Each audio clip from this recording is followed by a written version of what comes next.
Immediately after a grieving experience, you and I know that grievers will do things that or make decisions that they shouldn't be making at the time. When you are in the brokenness of your heart, there are decisions that you should not be making. You shouldn't be making a decision about changing your will, selling your house, getting rid of trust that you have. None of those decisions should be made in your grief, especially first 2 or 3 or 4 days. We have so many grievers that come to us and they're making these decisions. The second thing that you and I do love is that we find grievers that will start preserving their precious items, like they start to pull the things from dad that they love the most.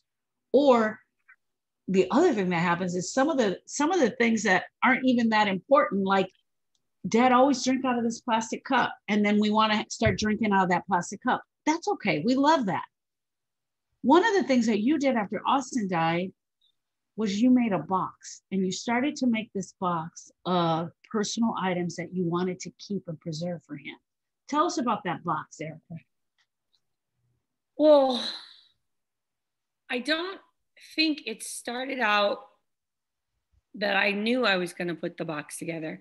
I think I know I struggled for a long time with clearing out his drawers and getting rid of his clothes.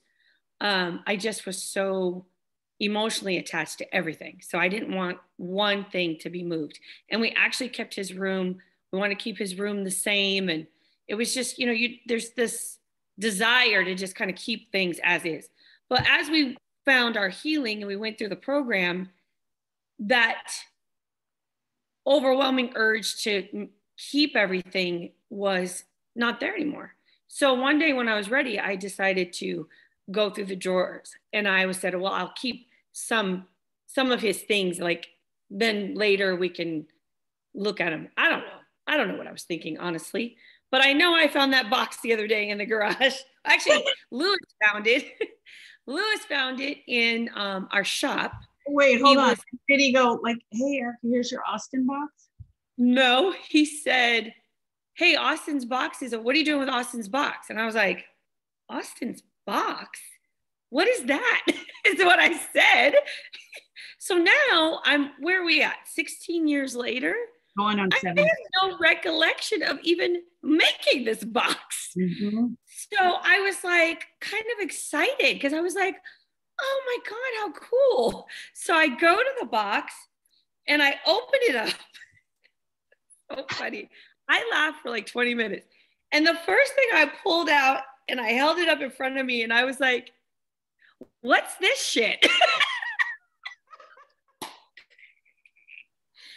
In the box is the most random, and this is why you should wait. Yeah. Because you definitely want to make sure you have the precious items. I had some like weird sweater. Austin, first of all, never wore sweaters. That boy lived in shorts and t-shirts. Even if it was freezing outside, he wanted to wear shorts. It was a weird sweater. I'm assuming I probably had him wear it for like Christmas picture or something. Then there was, you bought this for Donovan. Remember when Daddy tried to give Donovan the Bubba nickname, and you had those pajamas made, the Lion King ones, and you had the name monogrammed on there. It says Bubba. So in actuality, it was like a twofer box. That was Donovan's. The two things that I love that were in the box were his Spider-Man costume and his Power Ranger costume. Aww. That boy loved to dress up because he would wear them during the week at home as like run around dress up clothes. Yeah. And then just some weird shirts, like t-shirts, but like nothing of significance. Because the stuff that he wore on a regular basis, I have in a drawer in my room. So that's why I was like, an Austin box? What's that? So a couple of things happened there. Number one, in your deep, deep grief, you packed that box. Yeah. Days or weeks after Austin died, you packed that box.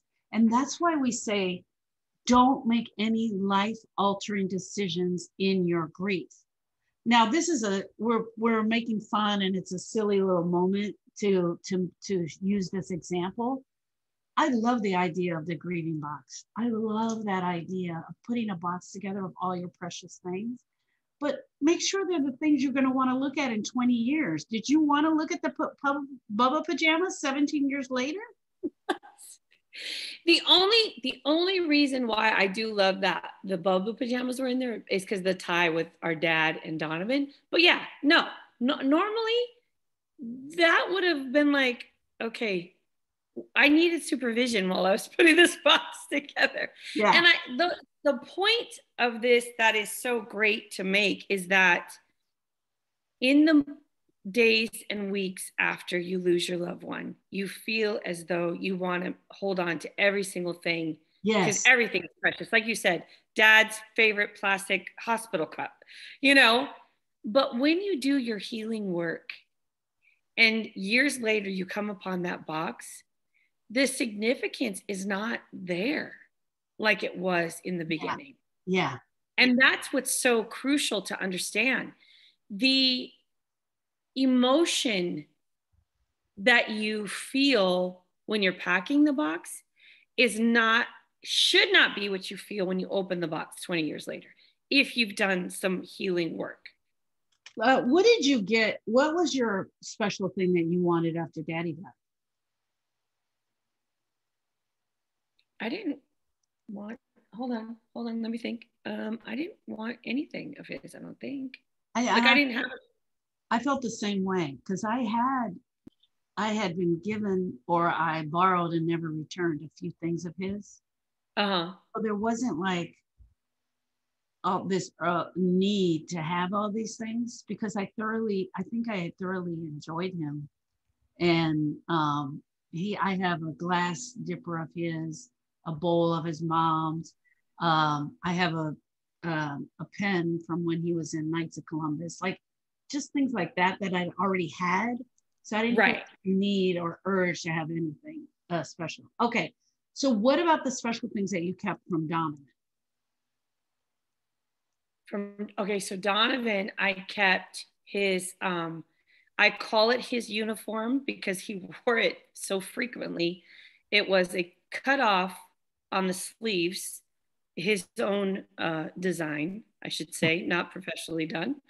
Captain America t-shirt with his khaki utility shorts that boy wore at least 3 times a week. The same thing, because he loved Captain America and loved cargo, I guess, khaki cargo shorts. So I kept that. That was one thing I knew I wanted. And his Buzz Lightyear. I have his Buzz Lightyear. And so and the other thing that happened when Donovan died, I don't remember this from Austin, but I remember me wanting something of Austin's, but everybody wanting something of Donovan's. Yes, they were like vultures. That's a human response to a loss, is wanting something personal. Well, it is. You want something that you can keep so sacred in the beginning. Right. Like we said, in the beginning, it's so important to have something. But when you get on the other side of doing your healing work, you know you have your memories. You'll carry your love for them forever. I will carry my love for my boys. I carry my boys in my heart. So the physical stuff is not as important. You know what I mean? The stuff you can touch and look at, because it's like, it's not really a piece of them. Right. And remember how we were so focused on everyone getting the fingerprint? We were going to get Donovan's fingerprint and everyone was going to have a necklace. You know what I mean? We were going to do it. We were going to, and everyone wanted to be on it. And that's like the thing with the ashes. You get the little necklace and you put a piece of that. Like, it's so important in the beginning. So I originally thought that this was going to be the grief box. That's what I titled it at. But this is really the need versus the want. So, and let me explain that. Immediately after Donovan died, you had this need to keep all of his special things by you. And that's what happened with that box that you made for Austin. There was this need to keep all this stuff. I have to keep him alive. I have to keep him in my heart. I have to keep this. I have to keep this special cup. Versus once we're healed, once our broken heart has healed and we've actually gone after it, I want this stuff of his. It's a huge difference, Erica, between the need and the want. When you're in the need, you do crazy things in the need. You pack a box of pajamas that didn't belong to that child. That's the need. Like you just went in the drawer and pulled out random crap and you put it in the box. That is the need. I need this. This is going to help me heal. This is going to help me be with them. Versus the want is, I have his Captain America t-shirt. Yeah. I want that. That's important. And that is, it's so true. Because when you asked about our dad, I was witness to our dad. Donovan used to like to wear rosaries as a fashion statement. And it was so offensive to our Catholic parents. It was like he was, summoning the demon or something. So it was just so sacrilegious. And after our father was diagnosed with cancer and we knew it was terminal, and he saw Donovan wearing that rosary, he called him over and he said, here. And he took off his cross that he always wore every single day, my whole entire life. Yeah. And he gave it to Donovan and he said, wear this. And I immediately got all emotional because it was like so beautiful. And it was something so sacred because it was something, like I said, I had seen our father wear every single day of his life. When Donovan died, I said, you know what? It would have been so easy for me to be like, I'm going to hold this cross so sacred because it's a symbol of not just our father, but what he gave to Donovan. Right. And I'm going to walk around and look at it. I didn't do that. I gave it to our brother, who then only had the only grandson at the time, oldest grandson, Keith Michael. Give this to Keith Michael. It'll be something tradition, something sacred he can cherish. Our sister had a different response when we're talking about need versus want. Our father had also given some items to other people, and she wanted all of those items back because she wanted to hold them all precious. Yeah. And I get it. I'm not, shaming her, but I totally understand it, because when he's gone, you just want all the things. You want to hold on to them because it's kind of like that's them. But you and I, by the time our dad died, had done so much work. Yeah. We didn't have that same draw. But for the others, they have that. So that you reminded me of a story I haven't thought about in a while. One of our dad loved the Dodgers. He loved the Dodgers. That's all he wanted to talk about. And so the very first year after he died, the very first Dodger game, we all went as a family. And my daughter Brittany was so excited to get the wave started. And we, had hot dogs and nachos till our stomachs wanted to fall out. At one point, Keith Michael, who is Keith's son, came up to me and he put his hand in his pocket and he goes, T, look what I got. And he pulled out Daddy's rosary. Daddy had given him the rosary and he brought it to the game. And he was so proud of it. And it was so special to him that he wanted to have that rosary with him. There was a want for him to have that. Yeah. And he was excited to have it. And it was really beautiful. It was a really beautiful share. And that's the difference between needing to have something and wanting to have it. And we know for a fact, we actually see this happen in our grievers. We see them break down the difference between a need and a want. We see them having this need to have to hoard and carry everything around versus the wanting of, I have this precious thing to share of my dad or my brother or my sister.